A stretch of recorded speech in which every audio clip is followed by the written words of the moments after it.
Good evening's presentation of Off the Shelf with my co-host, Dr. Maharaj Javed, Fahim Shakur, Sana Khan, and our special guest today, Dr. Haris Ahmed. As always, we'll just go through the book club introduction, so people that are not very familiar uh, can get a quick remit. First of all, this is the monthly book club that we try to do every Sunday of the month. Unfortunately, for this month, we've done it on the first end of the month because of the football. But otherwise, normally takes place on the last end of the month. We tend to use it for an hour at most, and tends to be a book chosen by the four organizers on a rotation basis. It does go live, and so those that do take part obviously do be aware of that aspect too. Just some club rules. Please do try to avoid interrupting if somebody else is speaking. Obviously, it can be quite a trying time in terms of being thirsty. So if you do feel like you need a drink, by all means do so. We just ask for participants to avoid food if that's possible, as well. As always, it's free, but we do hope to start on time and finish on time. One big thing we do ask is that if we do disagree on a point, please do so respectfully. It's great that we disagree about things, and it just lightens the mood a bit more further. But if you can disagree respectfully, that'd be really lovely too. So this month we're talking about a book by Professor Taylor, which is entitled Your Simple Guide to Reversing Type 2 Diabetes. It's hot off the press. It's literally been on the shelves, I believe, since May. And we're quite excited about this book. This is the first time we've done a book review involving a medical book, I would think, if I'm not mistaken. So it's our first foray. I think it's reasonable to say that being of medical backgrounds, we don't tend to read many books of this nature, unfortunately. But obviously, this is the first time for us. So hopefully we can bring a different angle to this book compared to usual. The book was something that I brought up because I think a lot about medicine is about fear. We tend to fear and bring fear to our patients a lot of the times. And I think this book brings something different. Medicine can be about the fear of disease and disability and death. There's a fear of loss of livelihood and also of living at home. But along the path there are pillars of hope that inspire and give solace. And so when diabetes remission and reversal is touted, one can only sit up and take notice, really. After all, diabetes remission is one of the holy grails in modern medicine. And in all fairness, as a student and as a doctor, I'd always viewed type 2 diabetes as a chronic condition with a capital C. However, after reading the works of Professor Taylor and the like, it seems that there is a real possibility that this can be achieved.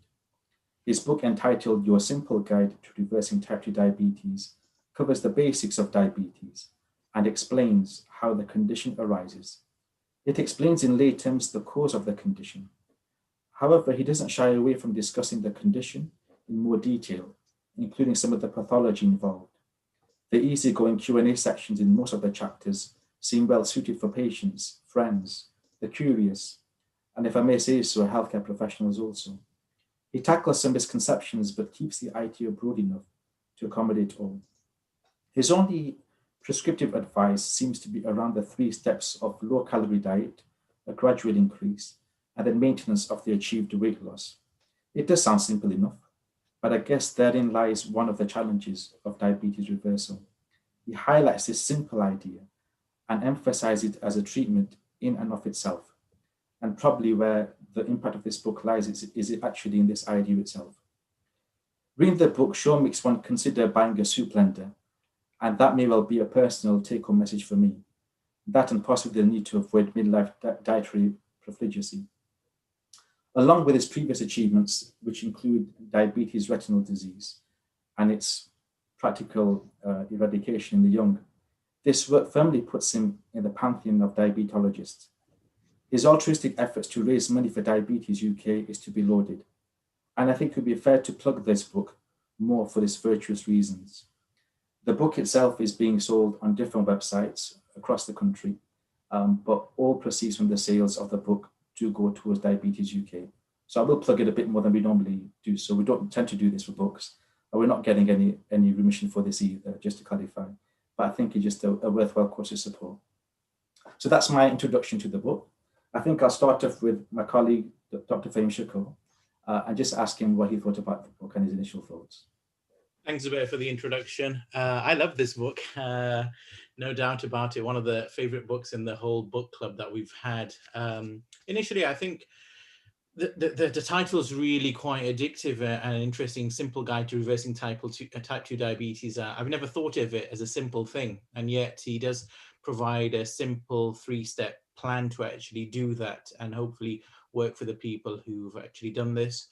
I found it really easy to read, in about just over 140 pages, which is a bit shorter than the usual books in our book club, but made it very accessible, readable, at times a bit of humor interlaced as well in the passages. I thought it linked in very nicely. The chapters ran from one to the other very easily. So I really enjoyed it. I got a lot out of it, and I found it, as I said, just enthralling. And it was one of those books I couldn't stop reading. Once I started it, just got through it in one session, and it didn't take too long. A lot of things that I've tried to inculcate in my own lifestyle, as I've shared with you and the others on here already.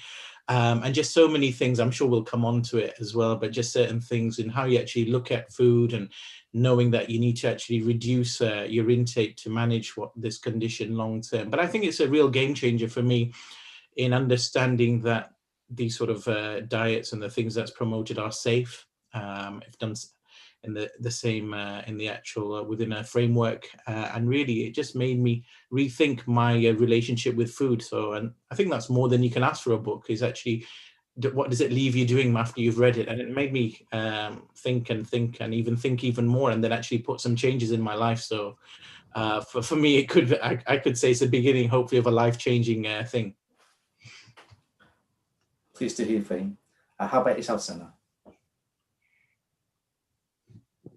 Thank you, Fahim. Thanks, Zubair. Yeah, I agree. I think your introduction was perfect, because what I thought of the book was, honestly, on the front of it, it just looks like a leaflet, doesn't it? Like, it's not the most enticing of covers or anything, but when you go into it, like Fahim said, you go into it and it's just so conversational.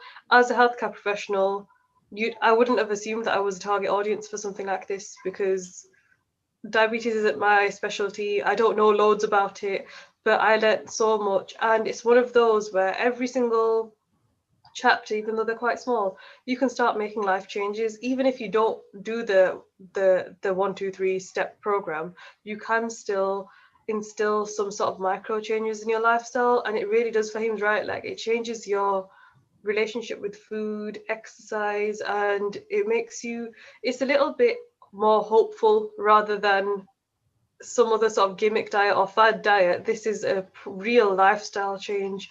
It looks like it's there for the long term. It gives you some hope that it probably is going to work, and if it works, and that's the motivating factor for most people. And when you do speak to people in like primary and secondary care, the most demotivating factor for these patients is that you don't see the results fast enough. And if you're going to go from 2,000 and something calories right down to 800 a day, and most of that's going to be in liquid form, you're going to see the effects. And I think that's going to be so motivating for people. So I think even if someone picked it up, read it, and just gave it a sort of go for a week, I think it'll be really motivating. So he might have changed the world with this book. Lovely, Sana. Thank you. And Mehran, finally to yourself. Thank you, Zubair, and thank you, everyone. And as you know, both Sana and Fahim highlighted, this is a very important topic, especially coming from both a healthcare professional, but as well as, I guess we can't ignore the fact that in terms of ethnicity, we are prime targets to either suffer or have a direct relationship with diabetes. So if we think about the World Health Organization, just under 425 million people worldwide have diabetes, and 1.6 million have direct deaths related to diabetes. So it's very much topical, very much important. And as both Fahim and Sana said, their kind of relationship with food has changed. And so has mine, to be honest. I think Fahim slightly ahead of the curve with me to implement those changes. And I did get told off by Sana earlier for having a corn on the cob earlier. So, but you know, this is something that will hopefully make a difference. And you know, it's interesting about the title, reversing type 2 diabetes. It's something catchy, something that people will be searching either consciously or subconsciously But yeah, it's a very easy read, 3 chapters. Majority of the time on the book was on the 3rd chapter. I think I pretty much finished it in an evening, which is quite unusual for me. So yeah, that's my thoughts about it. Thank you, Mehra. Well, we'll get stuck in straight away then towards the dietary aspect, because we talked about it briefly. So we'll just knuckle down on there for those who haven't read the book. So liquid diets and meal replacement plans. Traditionally, before I read the book, I would have been not very keen on that idea, both as an individual, but also as a medic as well. But he really sort of sold it within the book in terms of how well it actually has worked for his patients. Obviously, Fahim, you mentioned that you've made some changes already. What did you make of that aspect that he brought through? Yeah, it was a novel thing, really, thinking of a liquid diet. You often see this maybe in hospitals and other settings where you're struggling to eat. And I think sometimes we need to remember that the whole experience of eating includes solids and liquids. So moving on to liquids for me was actually a big change in terms of, but I knew that this was a short-term thing. The book talks about it short-term, and I think that's what's important. If it was a liquid diet for life completely, all meals, then I think I wouldn't be as positive and enthusiastic about this book. But that's not what the book is. The book is telling you for a short-term period, you need to do these liquid diets, and it's rapid weight loss. And I think they've been out for a long time. We may not be too familiar, but actually, without naming any of the brand names, I remember seeing them back in the 90s, with familiar taglines of maybe a shake for breakfast, maybe a shake for lunch, and a regular meal at dinner. So it's been there for a few decades, but obviously it's now incrementally got bigger as a market in the way it's made up with either water or milk and other things. And I think, again, it comes back to this context of calorific and just counting your calories and keeping that in mind, and whether that's through solids or liquids. And this promotes liquids as a simple way of doing that. I think in a fast-moving life where everyone's so busy, that makes a lot of sense to me. Yeah, I think you mentioned quite clearly that liquid diets aren't a new thing. Both it's used for those individuals who sadly are very poorly, but also there have been dietary plans out there that have promoted liquid diets. Mehran, you mentioned you're calling the carb. How did you find it so far, just adopting a more liquid diet, if I can say that? Well, I guess I'm on day 3, or coming towards the end of day 3, and you can feel some of the changes. I guess the key thing for me is actually understanding your relationship and just being a bit mindful. Something that we're going to talk a little bit further later, just about what hunger is and how do you respond to that. But I certainly think it just encourages you to go back to the basics. Just have a predominantly low-calorie diet, and I think it mentions about the difficulty with weight and its relationship with diabetes, and the importance of actually improving your situation with that. So you do need to plan, you do need time, and you need that kind of environment to sustain it. But so far so good, really. Well, you mentioned a few things there. I mean, I've put down there about the psychological impact of a low-calorie diet, but also there must be an impact from a liquid diet too. That's quite evident. Because it must be difficult just having just liquids all the time. Because obviously chewing something is quite, feels pleasant. It actually helps enhance the eating experience. So having a liquid meal all the time must be difficult to do. And I do wonder how much of an issue that will be for some people. I don't know, Haris.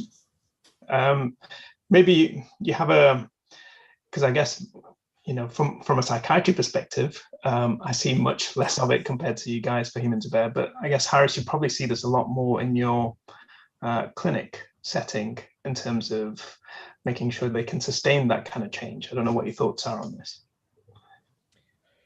Yeah, as Fahim and Zubair mentioned, sustaining these kind of diets is very difficult. Liquid diets have been there, as you know, for decades.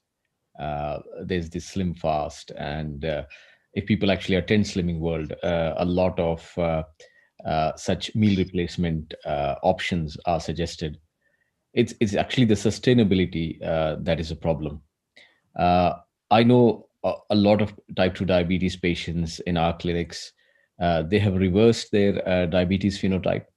and that is by mindful eating, uh, not necessarily with meal replacement solutions, i.e., counting their calories, cutting down on areas where they feel, are the danger zones, like alcohol intake,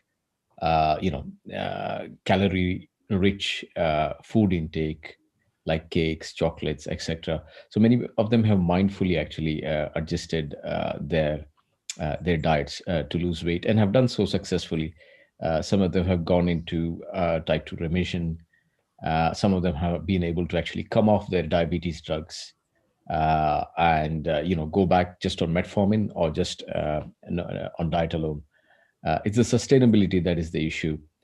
I think Professor Roy Taylor's book actually shows that in that 1, 2, 3 approach, you can actually lose weight and gradually reintroduce a meal plan that you can sustain in the long term.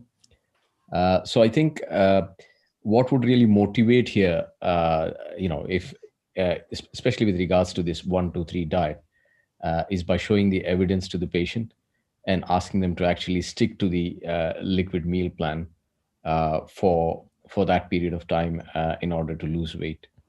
And as he says, it's a lot about forward planning. So you forward plan how you're going to manage it. You avoid it around areas where you see you're less likely to succeed, and also getting everyone on board, your friends, your family, and everyone else. So I think that holistic approach is very important in managing, in being able to sustain these kind of change to the dietary patterns. Excellent.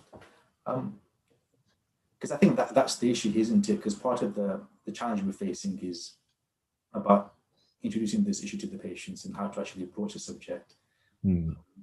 Because, like I mentioned before, historically speaking, we've always approached the condition with medication approach, as opposed to a strong emphasis on lifestyle change. So although it's mentioned to patients, it's not really being emphasized as the be all and end all. Whereas this book seems to be angling things rather differently. You mentioned there, Dr. Haris, about different aspects about holistic approach. But if tomorrow one of us had a patient present to us with diabetes, newly diagnosed, what sort of things do you think we should maybe discuss with them to kind of emphasize this aspect of diabetes control as opposed to metformin and other aspects of care? I think it's very important to, first of all, as a clinician, to ascertain whether this is definitely the type 2 diabetes phenotype. Sometimes you can have patients with type 1 diabetes presenting as type 2 diabetes initially. And there's that age cusp, that cusp of 40. So if someone is, say, 41, you're more likely to label him as type 2, especially if he's, on the overweight or the obese side. But if suppose someone is 41 and is slim, one should always have the thought whether this type 2. So ascertaining the diagnosis is very important. I think these days, as clinicians, we are using the test like urinary C-peptide, type 1 antibodies, more commonly to ensure that we put them in the right class of diabetes. So once we ascertain that they have type 2 diabetes, then we make a sort of a detailed discussion on the lifestyle and dietary changes that we need to make. I remember 10 years ago when I was a registrar, we always had this in our head. Okay, guys, 3 months of diet and lifestyle, and I know what this guy is going to have afterwards. He's going to have metformin, and then I know, going by, in that interaction, you can judge that this guy will eventually go on to receive gliclazide, etc. after, say, 6-7 months down the line. But now the focus has completely changed. With a lot of research in the last 10 years by people like Professor Roy Taylor, we have been able to show, especially after the publication of the landmark direct study, it was published in 2017. What they did in this study is they recruited 300 patients. 150 actually had meal replacement for about 3 to 5 months. The other 150 received standard care. And then over a period of 12 months. So they had a meal replacement for 5 months. Then they had a reintroduction of their usual diet. And at the end of 12 months, they were on their usual diet, just like in this book. There's the 3 steps. So they were the 3rd step by the end of 12 months. And the study actually showed that 50% of the patients actually went into diabetes remission. And obviously, the greater the weight loss, the more the patients went into diabetes remission. So it was a landmark study. And since the publication of this study, I think dietary focus has become very important. In fact, dietitians and the dietetic groups have assumed a very important role in the community. So in Chester, where I work, we have a dedicated educational program called Diabetes Essentials that is run by the hospital in the community, because we feel that this is the place where we can influence patients with diabetes, patients with pre-diabetes, that is the stage before diabetes, to make the necessary lifestyle and dietary changes. Yeah. Excellent. I think one thing that was good about the book for me was that I haven't really read a book, like I mentioned before, that is of this nature.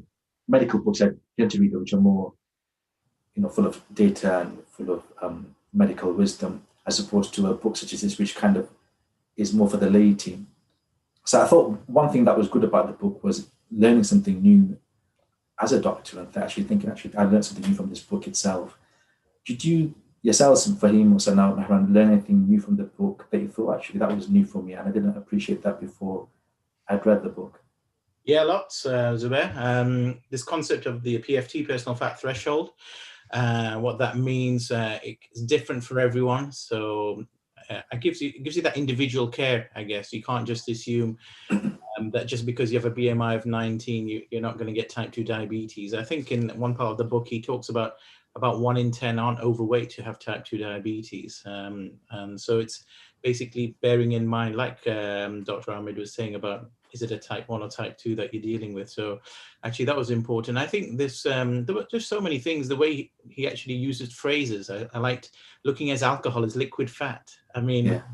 That's a very interesting way of looking at alcohol. And he makes sure that you completely remove alcohol from your diet, which some of us do for longer than 2 months, but for at least for the 2-month thing. And I think I really learned that as a new thing. There was no leeway in that. And he made sure of that. There's no leeway in any compromise in that. I think other things that I learned new, there was so much, and I want to give chance to everyone else to speak, but I think the importance of diet at this initial stage over exercise. He could have gone different ways in actually trying to get your weight loss, but he's made sure that he's not really too interested in the exercise from what I've understood of the book. There's very little. I mean, afterwards, yes, try either your walking and so on, but to get to your goal of losing that 15 kilograms is changing your weight via eating and drinking and eating less. And so I think that was a very sort of a strong message that he put in. I think other things that when he was busting the myths, the importance of breakfast necessarily, or other things, an apple a day, or just certain phrases that we might think, the concept of non-starchy vegetables, I didn't know which they all were. I'm quite happy that he gave a list of those sort of things. He also gave examples of some of the liquid diets, which is useful. Further reading as well, a couple of things at the end to be provided. So there was a lot I learned, and I ended up reading the direct trial after this as well, which this is based on, looking at that. So that was helpful. So I think one thing led to another from this book. As a standalone, it's great, but you actually, if you look into it deeply, there's so much more that you can get from this book, as we found with all our books in the book club. Thank you, Fahim. How about yourself, Son? Anything in particular that you thought, I learned something new today with the book? Fahim sort of stole mine. So the PFT was really important that I learned. It was just a brand new concept that I think it's sort of been in the consciousness of maybe the general public that, everybody needs an individualized program, but him giving it this very catchy acronym, I think it just made it so much more tangible. And the diagrams that he used to sort of extrapolate what was too much fat for a person rather than too much fat for the general public, and it was just really enlightening that you could show this to a patient who probably felt a lot more self-conscious than the average weighted patient, or someone with a BMI of something like 19 or 20, and they'd be really confused as to why they've got type 2 diabetes, or or if they're pre-diabetes or anything like that. and explaining it to them in really simple terms as he does, it just bring it to light. And I feel like there'd be a lot less resistance from a patient. There'd be so much more cooperation. They'd change their relationship with the food and their lifestyle. And something, I've actually got a little quote that I liked. It's not actually from the book directly. He's referenced a Lancet article from 2002, and it says the obesity epidemic is due to normal people doing normal things in an abnormal environment. And that's something we actually hint upon a lot in community pharmacies, that I'm saying back in the days, but hundreds of years ago, when people were a bit more active and they were eating a lot less. It's the exact opposite problem now. We've got a lot more food, loads more variety, probably not as nutritious, and we're not doing a lot more with our bodies.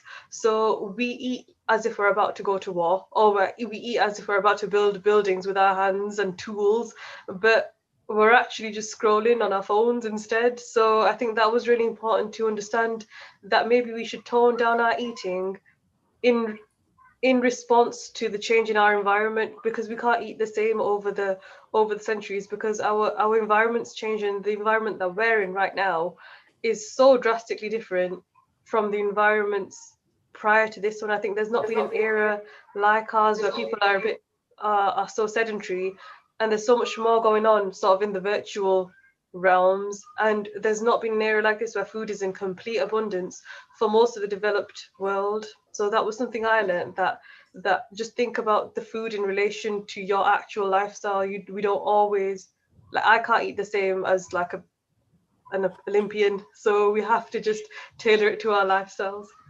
You've given me to the term keyboard warrior there. Just a quick one, because I wanted to make sure we just bottomed this out. Before you read this book, how many of you guys would have read about this diabetes reversal remission issue? Was it in your parlance? Was it something you were familiar with? I know it's not your bread and butter, granted, but was it something you were aware of? Was it something that you come across only after reading this book? For me, it was a case of, I couldn't put any figures. And speaking to a district nurse as well, she couldn't tell me the difference either. So when it comes to, are we always, I guess, if your diabetes is well controlled, are we in a state of remission, or is that stability? And what does actually reversible mean?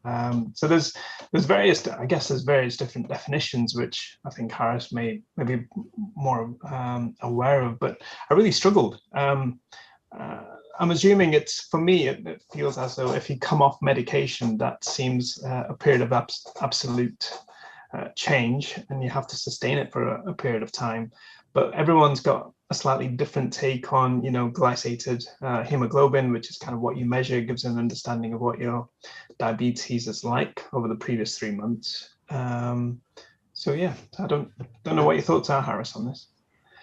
So diabetes reversal and remission have been used interchangeably. So I think Professor Roy Taylor's title is diabetes reversal. So some people would refer to reversal when they're referring to a permanent cure, whereas remission is a state of disease wherein the disease is not manifest, but it is not completely cured. So many people, many diabetologists, many scientists would prefer to use the word remission because the issue here is, although the diabetes phenotype is reversed by losing weight and sustaining that over a period of time, the risk of recurrence of type 2 diabetes is always there through the lifetime of the individual. So as you all probably know, type 2 diabetes remission is a state whereby the glycated hemoglobin is less than 6.5% or 48 millimole per mole.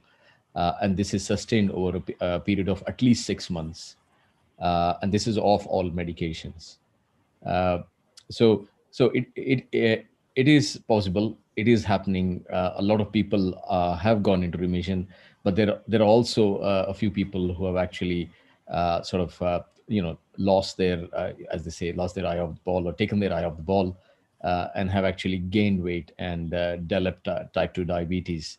But I've seen a lot of patients actually who have gone into remission, their HbA1cs have crept up over a period of time, but they've only needed metformin because they've been able to make some sort of consistent changes to their lifestyle over a period of time. Yeah. Thank you. Thank you for just clarifying that for us. I think it was important just to kind of talk about some aspects of the book in terms of the tactics that he kind of used, because he talks about a lot of the issues that diabetes chronicity can cause, whether it's to do with amputations, whether it's to do with eye disease, etc. But it kind of brings back to the question for us, do scare tactics actually work? Do people actually take heed of them? Or is it something that actually we think will work, but actually patients don't think quite the same way? It depends on the outcome that you're looking at. If you want something quick, not really sustainable, then potentially fear is a good motivator for something to happen in a short space of time. I guess I'm not just talking as a health professional, but also as a parent. Sometimes you end up using that tactic, but you can't sustain it. And I think that's the issue that I have with fear. You need to have that relationship. You need to know what works, what doesn't work for that person, so that everything is tailored on an individual basis. And that's where, you know, ongoing support from people like Haris, as well as yourselves, you know, gypsies and with special interest in diabetes. So that's, you know, that's where the information is given. And that it's really interesting at what point you actually share that worrying information in terms of what they may encounter in the future if it's not well controlled. So I guess with dementia, it's different. We already set the scene and we prepare them to actually, you know, there is a time frame. You want to get things done. Diabetes, I'm not sure. Yeah. Okay. How about yourself, Fahim? Do you think, does it make people think twice if you kind of scare them to think they might lose their toes or their feet? Yeah, I think this is an interesting conversation that we've had a few times, and I think everyone's different. I can't give you an answer for everyone. For me, I think it works. I can give my experience. Yeah, that's why I've read the book and I've started taking it on board. So it works for me if you tell someone the statistics of how often you're having amputations. But can I extrapolate that to the whole country or population? No, I can't. I think for other people it won't work. And to his credit, Professor Taylor mentions that. He says this approach won't be practical for everyone. And I think that's not just a disclaimer or a caveat. It's actually true. This is an approach that won't work for everyone. It's tailored to what will work, but it is one approach that he thinks will work. And yeah, I think scare tactics, like Mehran said, are good for short-term goals. I think life in general is that reward, stick and carrot. That's what we live life on in this life. You know, you turn up to work on time, otherwise your boss tells you about it. So we're always at that stick and carrot. So whether you actually think of it in terms of your weight or future in terms of that, or just even maybe the reward is how you feel after losing the weight and not having the diabetes and so on. So there's many different angles as to why there's a reward to losing the pre-diabetes or the diabetes, as well as just scaring someone into action. But I think it's a case of, yes, scare works for me, may not work for everyone. So Mehran mentioned that, you know, sadly a lot of us have family members or maybe have close friends that have diabetes, and it affects them whether they're taking medication or other things. So let's just bring this down. Would you give this book to somebody in your family who has diabetes, or have you actually tried to do so already? And if you did, so what was the sort of response you received? I guess with some members of the family, if I gave this book, they'll be like, "Why are you giving me this book? I know exactly how to manage my diabetes." And I guess the other part of the family will, you know, who like to read, to like to reflect. And I guess we have to think about in what method do you share and impart information. And for this, obviously, you need to enjoy reading for you to be able to fully understand. Some people learn by watching videos, are very visual in their understanding. Some people want to learn through experience. So they actually want to see the evidence that's actually making a difference. So that kind of motivates. And but everyone's kind of trigger points is different. And if you're not at that kind of pre-contemplative stage of making a difference in terms of your diabetes, or even if you find out that you're in the pre-diabetes stage, then it's all going to go downhill. How about yourself, Sana? Have you tried, or would you give this to somebody who you know has diabetes?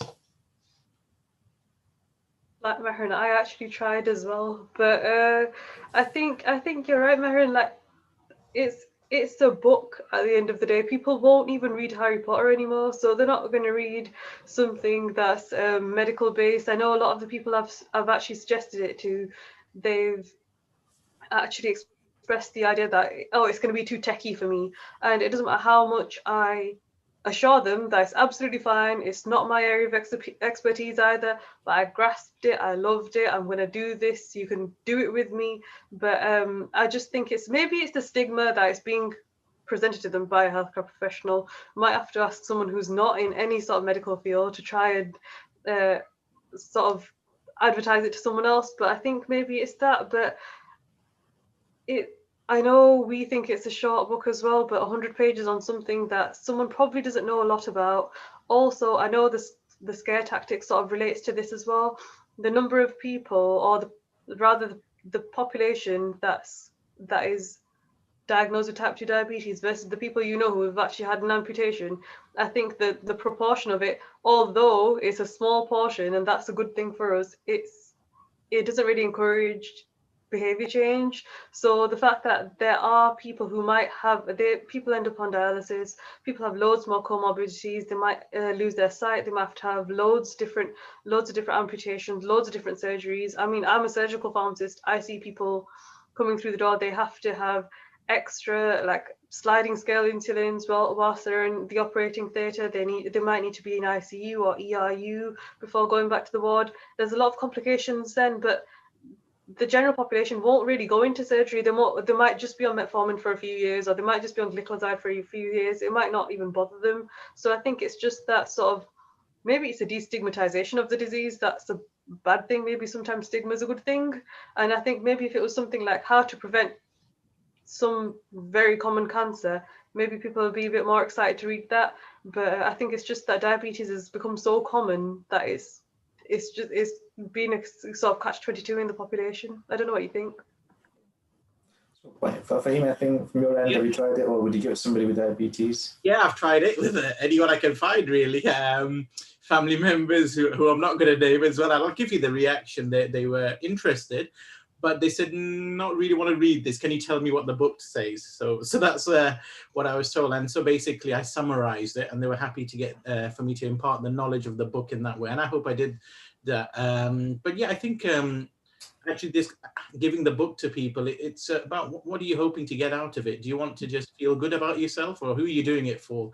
I guess is the intention when you're giving someone some knowledge. You know, is it an ego boost, or are you really wanting to improve that family member, you know, in terms of this sort of thing? So I think it depends on the relationship you have with the person you give it to as well, and their lifestyle that they already lead, how comfortable you feel. Like, you know, you got to lose 15 kilos in 2 months, you know, and that's the rest of it. You know, no matter how I package that, that's not going to be for everybody. So I think someone's got to be in that position mentally to think, okay, you're asking me to lose 15 kilos in 2 months, and that's what the book says, basically. I'm in a position that I want to do this. And also, some people have just thinks about risks, about safety, about how safe is this, and so on. And I think that's one thing that we might come on to, is the safety of just bringing your Harry down, because for a long period of time, I think many people thought, that's not a safe thing. I wouldn't touch that with a barge pole. So there's a few conversations you have to have with people when you give them this book, in terms of if you want actually them to take it. And one of them is actually explaining, well, I think it is safe. I have read it. I might even be doing it myself, and I think you might benefit. That's very, very valid point there, Fahim. And I think, well, I think we'll touch on that now, then, if that's the case, because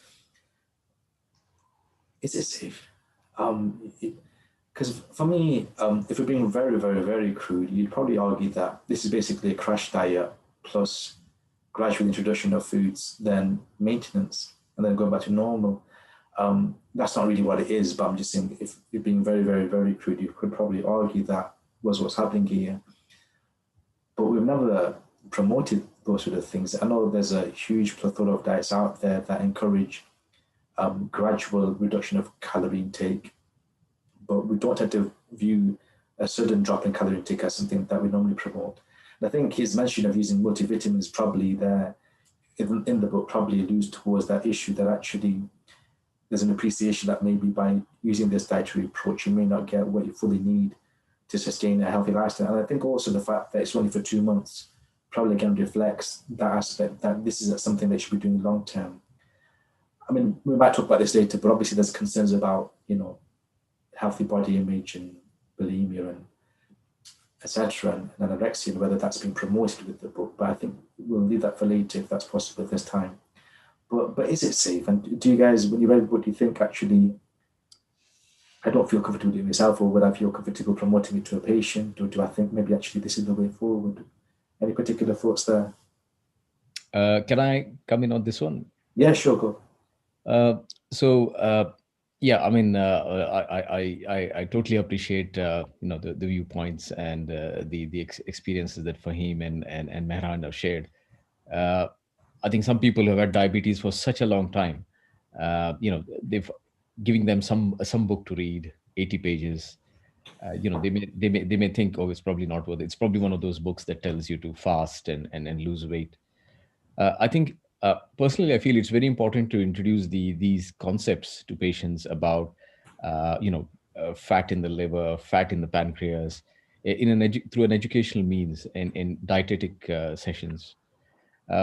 Unfortunately, in hospitals, resources for dietetic involvement in managing patients with type 2 diabetes, as well as in the communities, the resources are not set up to do that.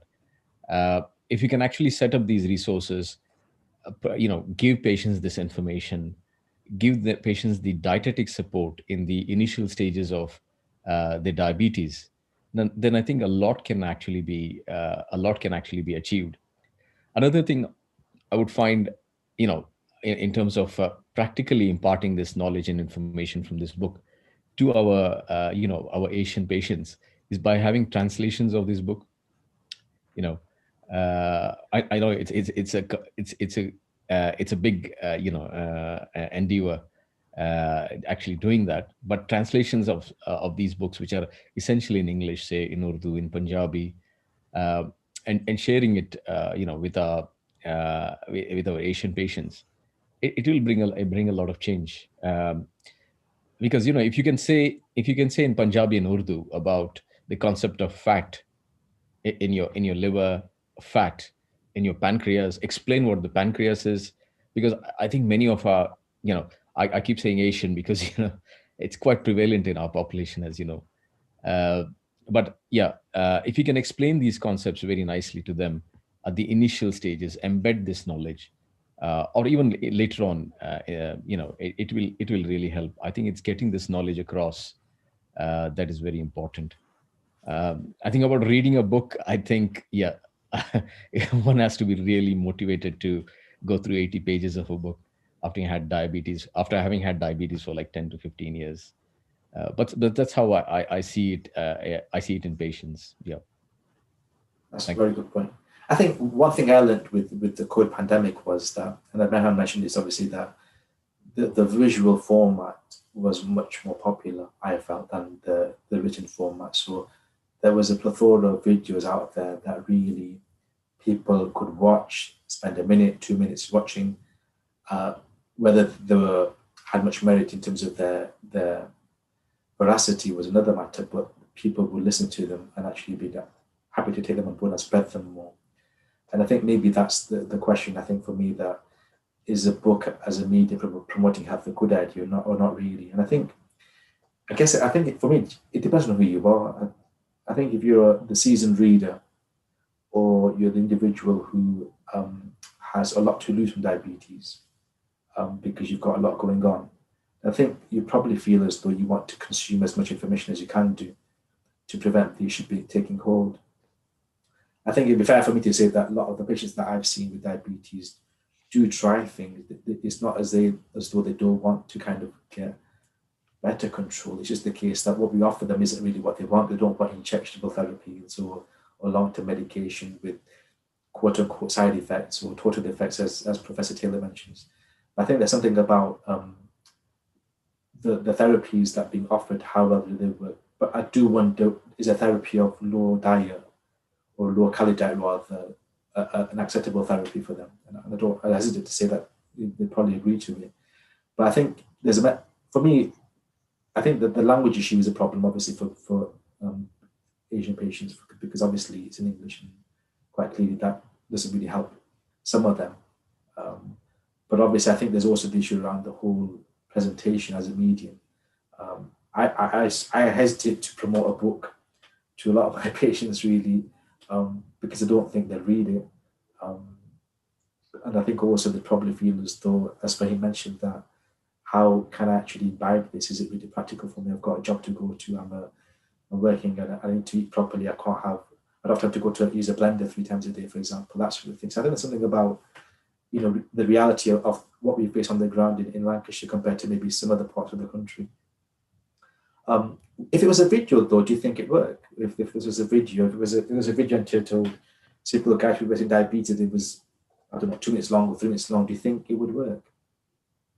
Can I come in on that? Yeah, sure. I think video and infographics really work. Yeah. I mean, they are helpful, as you said, especially we've learned from the COVID pandemic that they do. I just want to give you one short example. Recently, I have a friend of mine who's a pharmacologist. His father-in-law actually got admitted to Broad Green Hospital, which is a cardiothoracic center with chest pain. He was diagnosed with acute coronary syndrome. He had triple vessel disease, so they wanted to do a bypass. But his HbA1c was greater than 100. So he asked me, Haris bhai, what can we do? Then I liaised with my diabetologist colleague working there. He obviously liaised with his diabetes nurses. And they discussed his case, and they decided to postpone his operation by 3 months so that they could get his HbA1c under control. So he was started on insulin. He came home. They're my neighbors, so I visited him a couple of times. I looked at his diet. I spoke to his daughter, who is my friend's wife, and I explained, okay, yes, this, we just sort of went through his diet, and over a week that he was here, he stopped his oral hypoglycemics. We just left him on insulin, and then he went to Bradford, where his family members are. His other family members, and many of them are actually not in the in the medical. None of them are in the medical profession. So I told my friend and his wife, please, when he goes to Bradford, just make sure that whatever dietary stuff he was following for a week here should be carried on there, because I was afraid that things would sort of go to pot, and that's exactly what happened. He's now back on his oral hypoglycemics. His daily blood sugar profile, which is less than 12, is now in the early teens. So as Sister Sana pointed out, environment plays a very important role. He was not on a meal replacement diet, but his blood sugars were in single figures because the dietary management with input from healthcare professionals was very good whilst he was here in Liverpool. So you can see environment plays a very important issue. So even with our Asian diet, if it is appropriately managed, people can actually come off their oral hypoglycemics, their diabetes treatment. So I just wanted to stress on the environment side of things. Sana, maybe we could talk about Bradford at this stage. Yeah. Well, there's a beautiful thing, and there's a blessing and a curse when you got better burgers and better desserts in a place, isn't there? You have to have a little bit of diabetes if you've got better ice creams. But no, I think that Dr. Haris, what you said about the environment, really important. What I liked was, this is on record, but most sort of chronic healthcare conditions, I'm sure they could be either reversed or put into some sort of long-term remission if you have that one-to-one support. And I think that patient who you're talking about, I think he really benefited from your one-to-one support. And I think the biggest barrier to an overarching healthier population is that there's not enough funds, there's not enough time, there's not enough physical people to give that long-term, very personalized, individualized support. And I think that would have been a really beautiful success story, but it is just that we don't have that person there who can check on you all the time. And I see it in, it's not exactly the same, but in community, when you see people who do really well on like the methadone programs and stuff like that, they do so well because they've got really dedicated key workers. They have a really supportive network around them, and they come out of the programs so much better in every single aspect of their lives. And I think that just really hit home with me, the fact that you went and spoke to him and really looked at his diet and just guided him through it. I mean, coming back to the book, Zubair, in terms of the author talks about how important the environment is in terms of diabetes and maintaining it, not just physically in your house, your kitchen, making sure you've got rid of all the cakes, sweets, chocolates, biscuits. But he does make that very clear that you've got to have a clear out of your cupboards. You can't even think, oh, I'm just keeping it for the guests who are going to come. No, don't think like that. So in that cultural mindset, you have to change many things. And even this concept of it, if you do have a blowout, once you've actually got to your weight, you're going to pay for it for the next week with a liquid diet to make up for it. And I think actually putting this in my head and for other people is a big thing, because we think, oh yeah, we'll just do a quick walk or something and then I'll just make up. You can't make up for it, especially as you're getting older and your metabolism is slowing down. So actually, when you think about it, in terms of the book, it tells you exactly what to do, but it's not for everybody, because not everybody's ready and motivated and absolutely keen. I'll give you my own example. I had a very good dinner invitation today, right now, okay? And in order to carry on with doing this diet, I had to say, no, I can't do it. And I'm missing out a very, very good meal. But this is what I know, because I really respect that. Yeah, I'm missing out. I know it. I've been there many times and I know exactly what I could have. But I know nothing on that menu is 200 calories. I know that.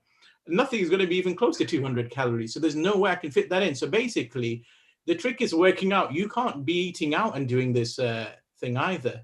You've got to be either at home doing the blender or getting the meal replacement. But don't think you can just go for a burger here and there and just make it up. That's not how the plan works. You've got to really think, I'm going to really set my stall here and do this and be serious about this and take it as a small project, because there will be things coming in your life that will take up precedence. And you have to think, well, am I going to sacrifice it, or can I do it? And if it's not a time where there's a lot of birthdays or other special events or something, that's not the time for you to do this. And that's important.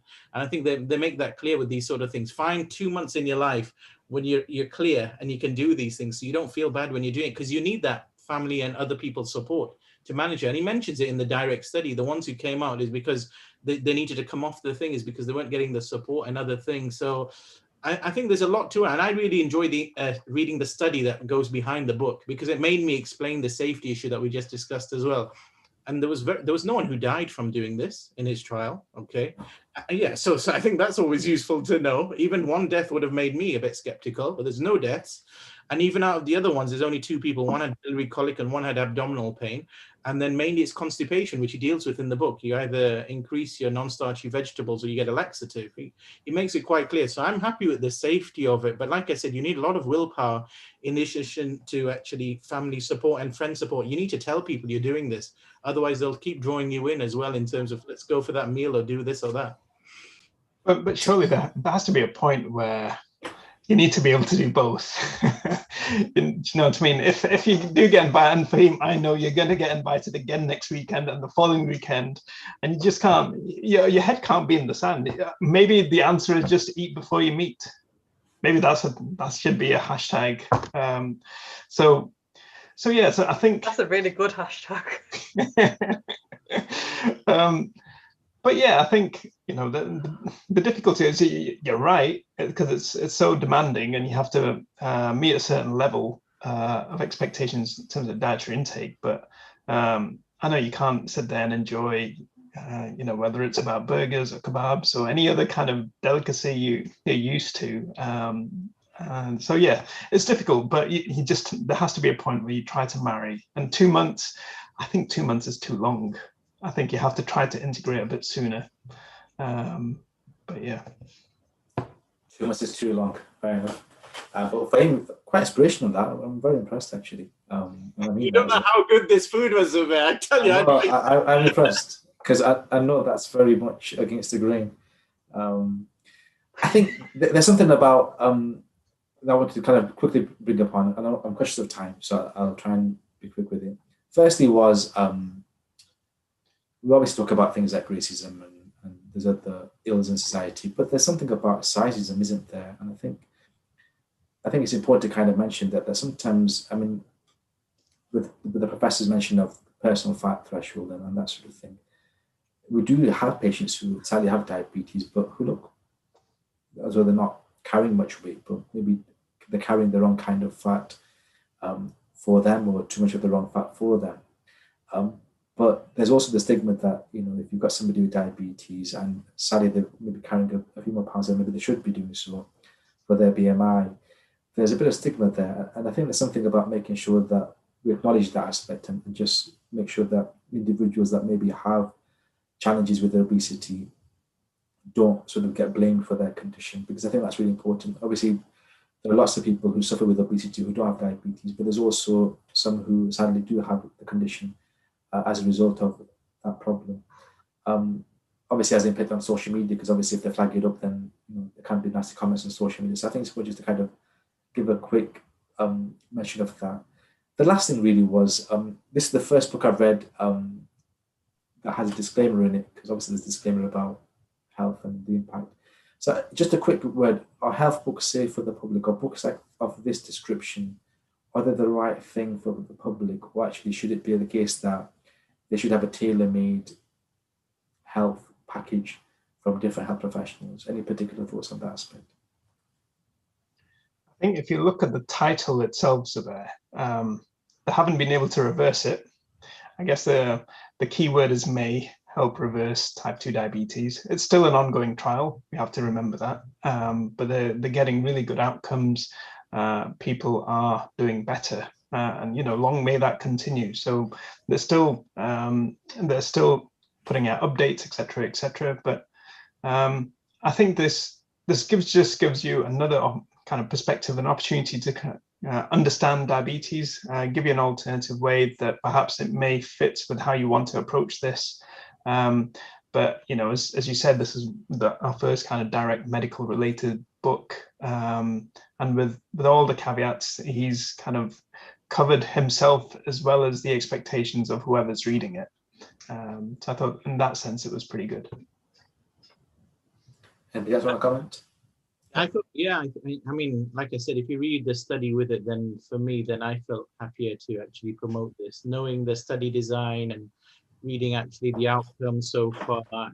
As I said, no deaths and the things that he's mentioned in terms of safety. I mean, this isn't the only book which promotes 800 calories. I think it's fair to say there are other websites and things that mention it, but they have very long, detailed disclaimers involving things like if you have already an eating disorder or you're a child and other caveats and so on, then it's not for you. And to always seek the help of a healthcare professional before embarking on a new diet and program. And I think that's important to mention, that sort of a thing. So in that sort of way, I think taking responsibility for your own lifestyle and health is an important topic that's very topical at the moment.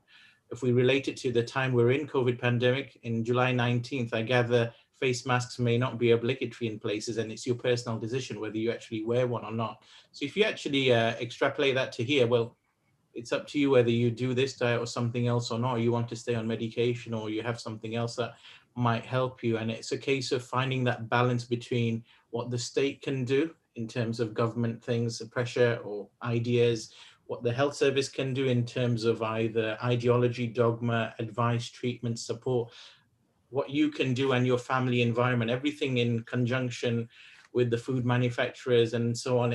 It's not just one thing in terms of sorting this out. It's a multi-pronged, multidisciplinary exercise. And I think it's not easy to do in one go. Otherwise, there wouldn't be so many books on the topic of losing weight. There's so many books you can read on that, on any bookshop you go to. But I like that this one is by a respected author with a respected article explaining it, with a huge amount of funding that they received to do this study. And that for me gives it credibility. And that's why I'm happy to look into that. I can't say that for every book of a health nature which I've looked into, but on this occasion, yes, I feel comfortable. And I've interacted with Professor Roy as well via email, so he's been very helpful to me in getting answers to questions. So I seem very happy to do this, and I'm a believer. I mean, I would actually recommend this book because, as you know, this information is in the public domain about weight loss and remission of type 2 diabetes. And if you actually look at the narrative in the book, the narration, Roy Toller is very honest about things. He mentions about other kind of sort of meal replacement solutions. He talks about the intermittent fasting in certain areas. So he's very open. He says, do what you like to do, but lose the weight. Although his emphasis is on 1, 2, 3, but he says do the one bit in the manner you want to do it. So he's actually very open to to the individual person following his particular plan. Yeah. Thanks. But just quickly on ratings. Last one. Come Fame. Out of 5. 5 out of 5. How could I give it anything else except 5 out of 5? I don't think I've given believer. Yeah, I don't think I've given any of the books that so far. But no, you haven't. What more can I say about a book? I enjoyed it. I read it in one sitting. I'm applying it. I'm in love with the book. I'm telling anyone I meet about the book. I mean, I had to give it 5. Sana, how about yourself? Out of 5. Fahim sounds like the poster boy for this book. It just makes you so happy. I'm saving my 5 that I'm not sure what, but I'm just going to give it a 4.5 out of 5. That's the closest I'll ever get. Thank you. It's just brilliant. It's a really brilliant book, and it's I think it makes the study really applicable for patients. So patients are going to be reluctant to read a study, and I think he encapsulates that really well. Mehran? I'm going to go with 4. Really enjoyable book, to the point, concise, accessible, simple. Get it done. I think I picked a winner so far, haven't I? Thank you very much. Dr. Ahmed, do you want to give a rating? Shall I leave Dr. Ahmed out? No, I'm quite happy. 5 out of 5 is it's a good book. What about you, Zubair? What's your rating? Yeah, what's yours, Zubair? I'll give it a 7. No, I would agree with you. It was quick, easy to read. It hits the spot. Messaging is simple, straightforward. Explains complex issues in a succinct manner. I think you can't really go wrong with it. Really, I think. I'm conscious of the time, so we'll crack on with the next month's book. So, if Sana, I think if you're happy to introduce next month's book, please. Yeah, of course. So this is Don't Think of an Elephant by Josh Lakoff. He's a linguist and a former professor of cognitive science and linguistics at the University of California. This book is all about the last few American elections and how people frame the debates and how language can be used to I don't want to say manipulate, but manipulate the public, and how our decisions are influenced by the context around us. So as someone who is really interested in how people speak, I'm really excited to read about this one. It's not very long, but it's had a huge impact. The reviews are really passionate, so I'm excited for this one. Thank you, and thank you for listening to everybody at home, and to my co-presenters, and also to Dr. Haris as well for being our guest today. Thank you. Thank you for